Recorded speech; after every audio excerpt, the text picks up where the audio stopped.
कहानी की शुरुआत होती है।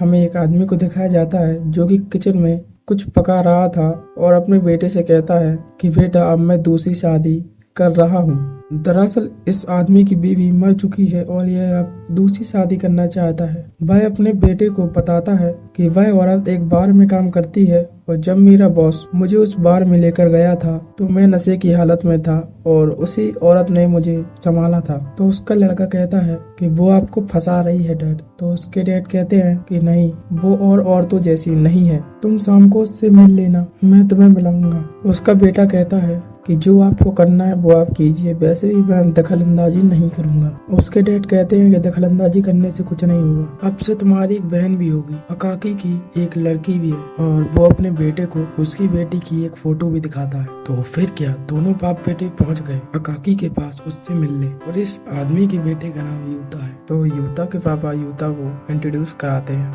अकाकी के साथ उसकी बेटी भी आई हुई थी जो अपना नाम साकी बताती है। साकी को देखकर यूता हैरान हो जाता है क्योंकि उसके डैड ने उसे छोटे बच्चे की फोटो दिखाई थी। तभी अकाकी कहती है साकी अपनी एक भी फोटो नहीं खींचने देती क्योंकि इसे फोटो खिंचाना अच्छा नहीं लगता। फिर हमें सीन दिखाया जाता है ड्रिंक बार का, जहाँ पर यूता और साकी बात कर रहे थे। साकी यूता से पूछती है कि मैंने सुना है कि तुम अपनी पढ़ाई के लिए काम कर रहे हो और पैसे इकट्ठे कर रहे हो। तो यूता कहता है इतना तो करना पड़ता है। साकी यूता से कहती है कि मुझे एक जरूरी बात करनी है, जो कि वह ऐसी बात है जो मैं तुम्ही से कर सकती हूँ। वह यूता से कहती है कि मैं चाहती हूँ कि ना तुम मुझसे कोई उम्मीद रखना और ना ही मैं तुमसे कोई उम्मीद रखती हूँ। तुम समझ पा रहे हो ना मैं क्या कह रही हूँ? यूता कहता है कि हाँ मैं समझ पा रहा हूँ और आगे भी हम लोग खुल की बात किया करेंगे। यहाँ से सीन शिफ्ट होता है यूता के घर पर, जहाँ पर यूता के डैड घर की साफ सफाई कर रहे थे क्योंकि आज आने वाली थी इनके घर साकी और उसकी माँ। तभी दरवाजे की बेल बजती है और यूता देखने के लिए जाता है तो वहाँ पर खड़ी हुई थी साकी और उसकी माँ काफी सारे सामान को पकड़े हुए। जब ये दोनों घर को देखती हैं तो घर की तारीफ करते हुए कहती हैं कि तुम लोग घर को कितना साफ रखते हो। यूता साकी को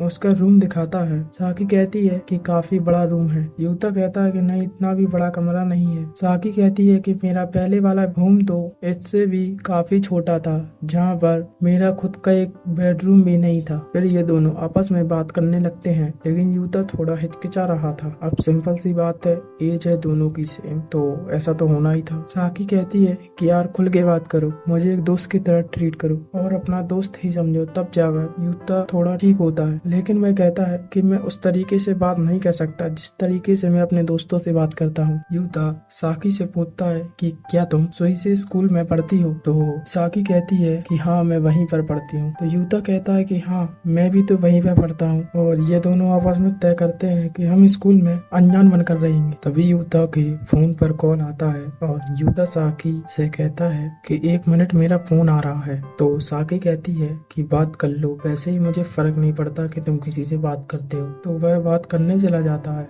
फिर यहाँ से सीन शिफ्ट होता है और हमें यूता को काम करते हुए दिखाया जाता है और उसके साथ एक लड़की भी होती है जो कि यूता से कहती है कि आज तुम्हारे अंदर से लड़कियों के परफ्यूम की खुशबू क्यों आ रही है? पर लड़की कहती है कि हाँ तुमने अपने न्यू बहन के बारे में नहीं बताया, वैसे कैसी लगती है वो, सुंदर तो है ना? इस पर यूता कहता है कि वो सुंदर है, लेकिन मैं और साकी भाई बहन की तरह कैसे रहें? तो वह लड़की कहती है कि इतना मत सोचो और नॉर्मल रहो। फिर जब रात को अपना काम करके यूता घर लौट रहा था तो कुछ अनमना सा था। ऐसा लग रहा था कि जैसे उसके मन में कुछ तो है। वह चलते चलते अपने घर आ जाता है। साकी वहीं पर कॉफी पी रही थी। यूता साकी से कहता है कि तुमने नहा लिया या नहीं? तो यूता कहता है कि पहले मैं नहा लेता हूँ और नहाने के लिए चला जाता है। नहाते नहाते उसके मन में बहुत सी चीजें चल रही थी और उसके मन में ऐसे बहुत सारे सवाल हैं जिसका उसे जवाब नहीं मिला। उसके नहा लेने के बाद वह साकी से कहता है कि अब मैंने नहा लिया है, अब तुम नहा सकती हो। और साकी को गुड नाइट कहकर अपने रूम में चला जाता है। और इसी के साथ यह एपिसोड यहाँ पर खत्म होता है। अगर वीडियो अच्छी लगी तो वीडियो को लाइक एंड चैनल को सब्सक्राइब जरूर कर दो। और अगर इसका पार्ट 2 चाहिए तो कमेंट में लिखते हैं पार्ट 2, इसका पार्ट 2 आ जाएगा। धन्यवाद।